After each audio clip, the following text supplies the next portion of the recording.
That's mine. That one's mine right there. That's mine. That's my chomo right there.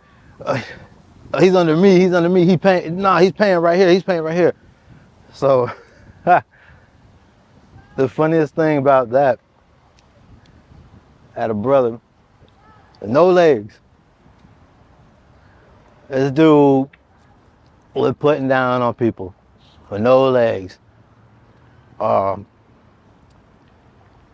And it was wild as far as the canteen experience there.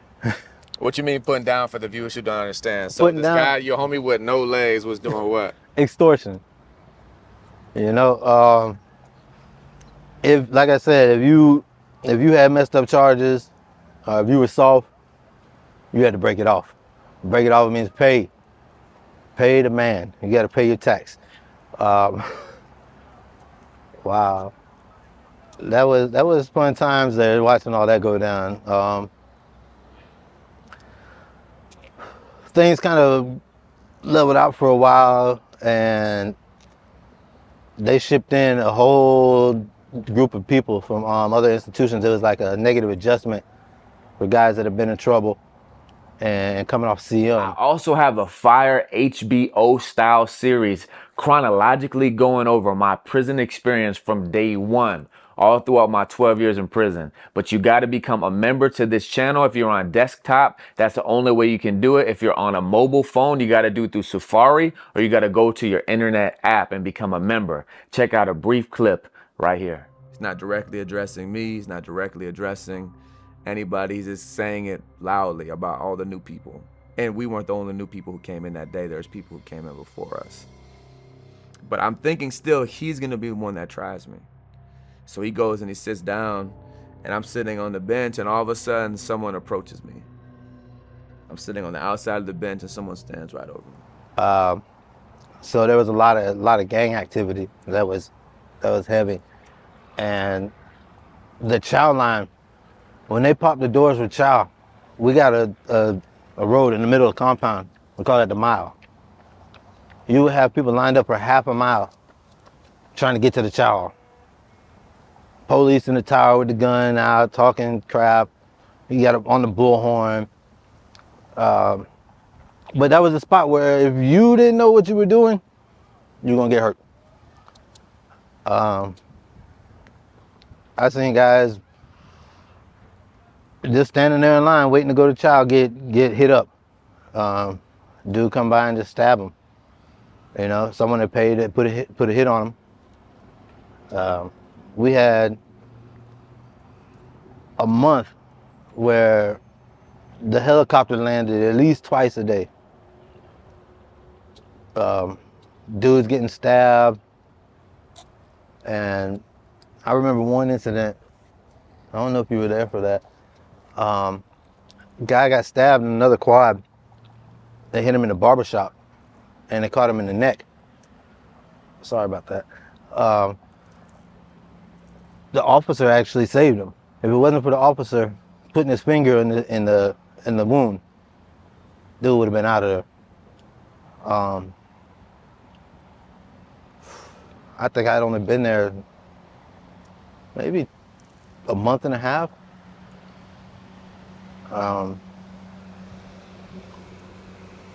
So eventually they shipped all the troublemakers or who they call troublemakers. Anybody that's name was really ringing in the up top.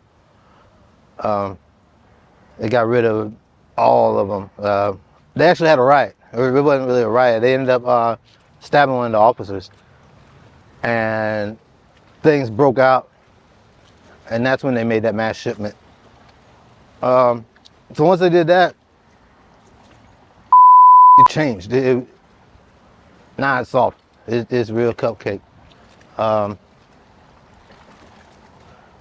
They just keep you locked up most of the day, and you go to rec once a day, if that. So after that, they moved me from the main unit to the work camp,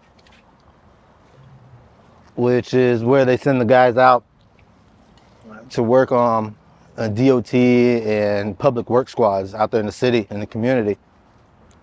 And they also have guys outside grounds, which go outside the facility, but do the grounds work, you know, and up front. So it was laid back there. That was a decent spot till COVID hit, and that messed everything up in the system.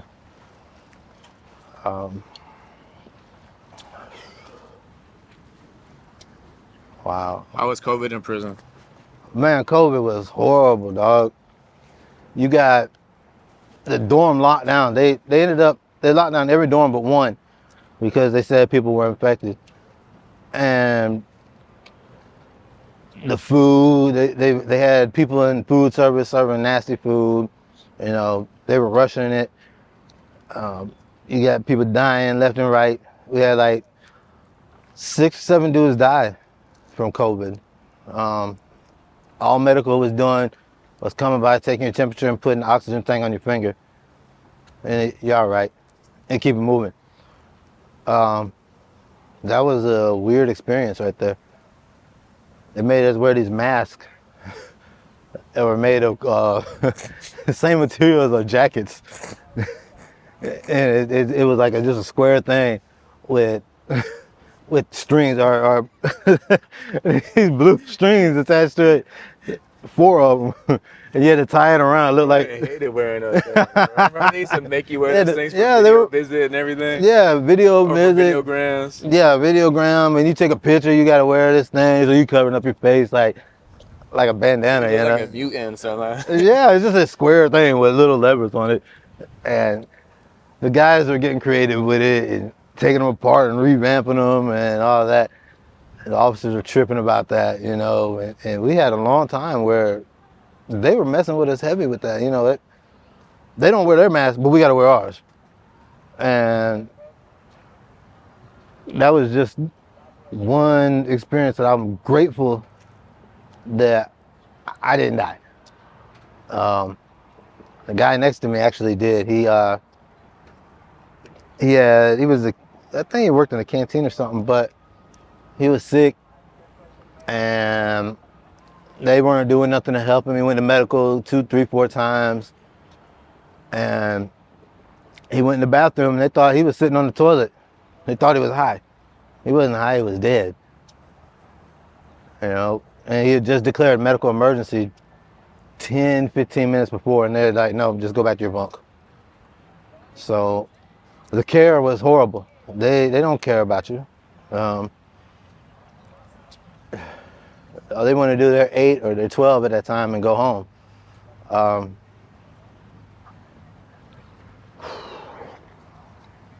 So I ended up going from there to reentry, or what they call reentry. Sent me to CI. And there's nothing reentry about that. Everybody's getting high. That's ICE Center, you know. You're in County, so that's you know where all the ice is. So everybody there's doing ice, smoking ice, snorting it, and getting high, smoking K2, doing some boxing, you know, just hanging out. Basically, they're just wilding out. They had a therapeutic community TC program, and they made it mandatory for me to go into it, and there was no structure. It was just nothing but dudes doing whatever they do and go into a meeting 3, 4 times a day, or we sit in the meeting from 8 to 10:30, come out for lunch, go back at 1 to 2. And the counselors had nothing going on. It was just no structure, so everyone's just doing what they do. That was one of the worst experiences because I was really needing reentry. What I thought was reentry. You know, I needed tools to get back into society after being gone so long. And it was disappointing when they didn't offer any.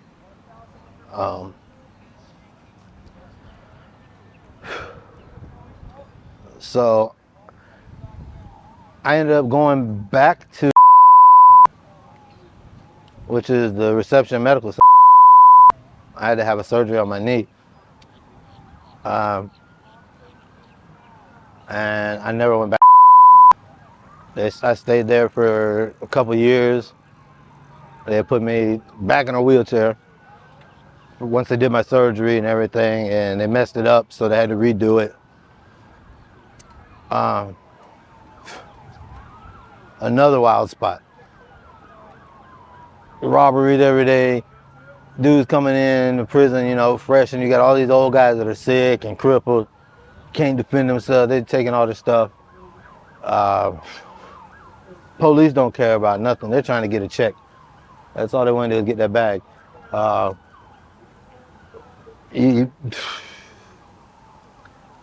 That's about all I can explain for there. It's really, you know, the same as everywhere else. Anyone that's done time knows that every institution is pretty much the same when it comes down to the extortion, the drugs, you know, they're all the same. Don't let no one tell you no different.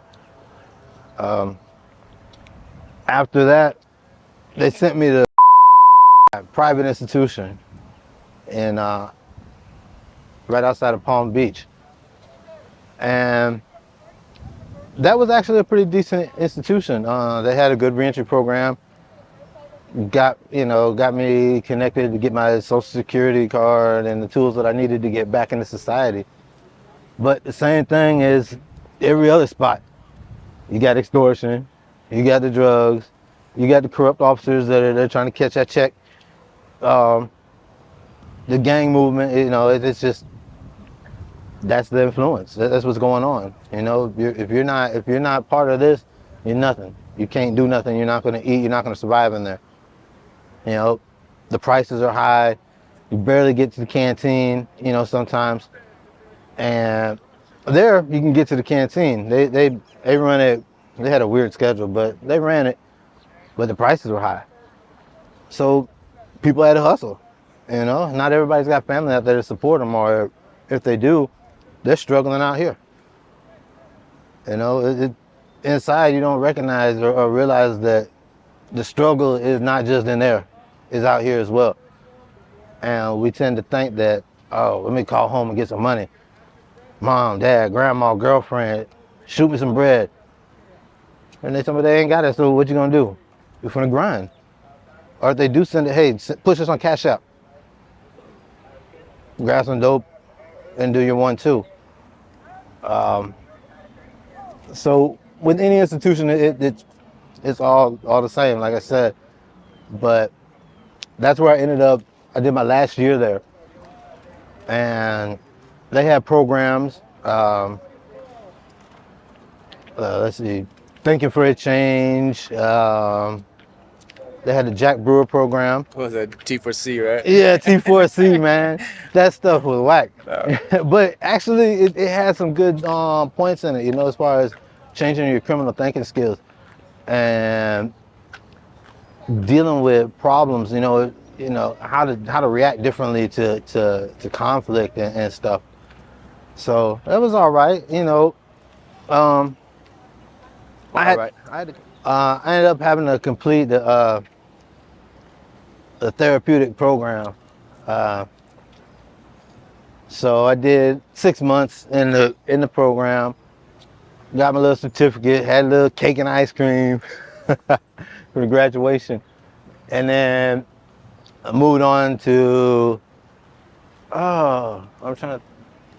wasn't Thinking for a Change, it was some other program, anger management, no, Victim Impact.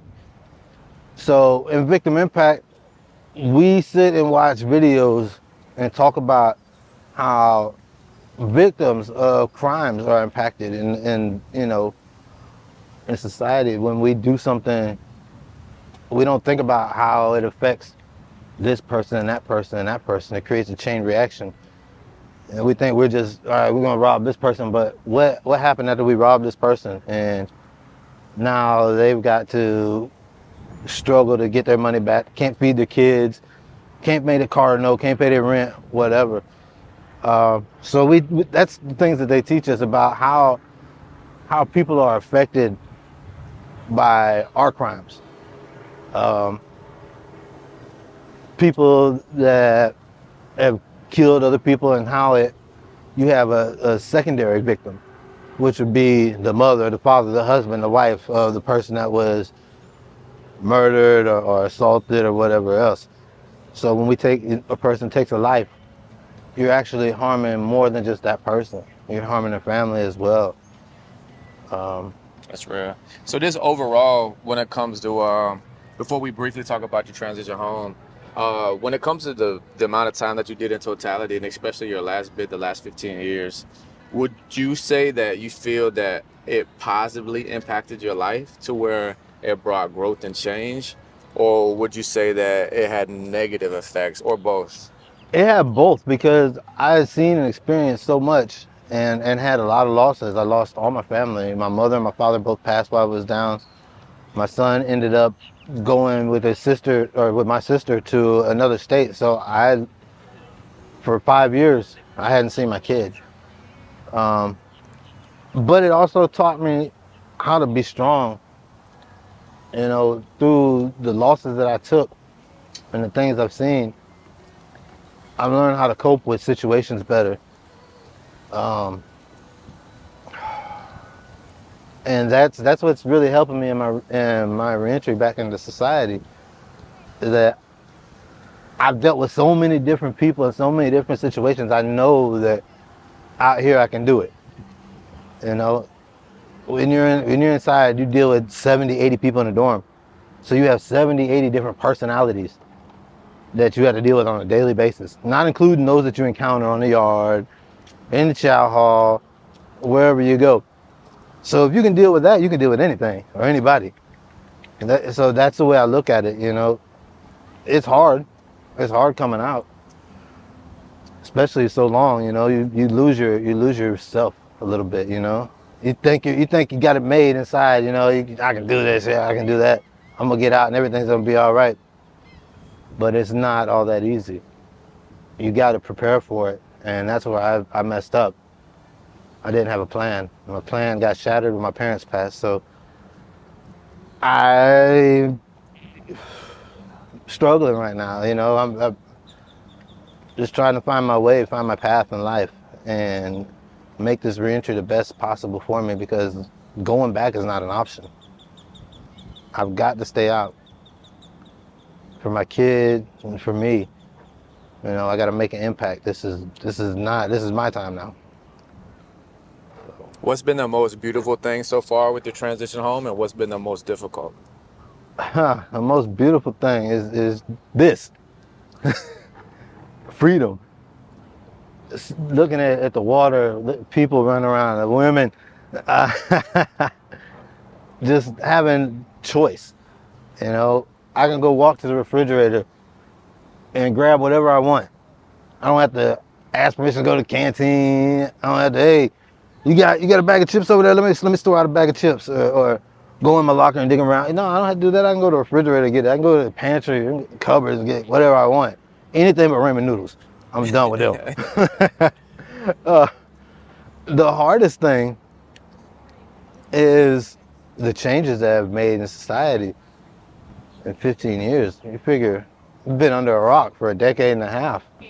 And the only technology we had in there was a tablet like this that you can't really do nothing on unless it's jailbroke.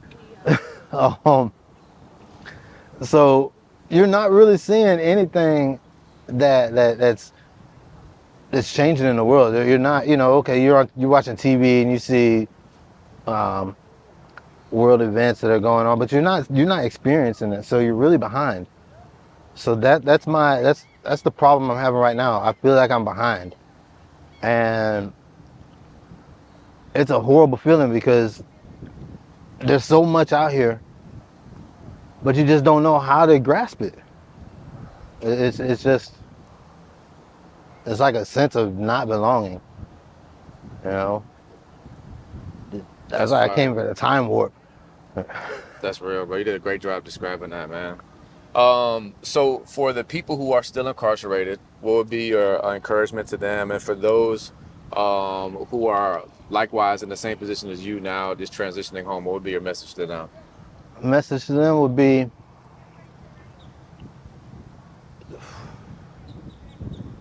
stay focused. Keep your eyes on the prize. Know what you want and get it. Don't let nobody stop you. Don't let yourself stop you, because you can do it. I'm doing it. I had to reach out for help. I had to reach out to EI, but he's talking to me. He's helping me out. So, you know, sometimes you might have to call somebody, talk to him, vent a little bit, but it's gonna be all right. You can make it. I am.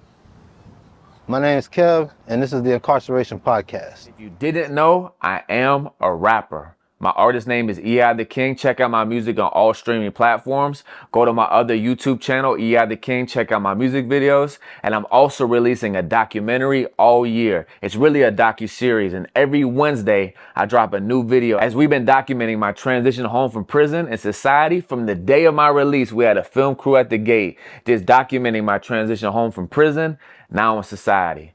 Check it out on one of these links above.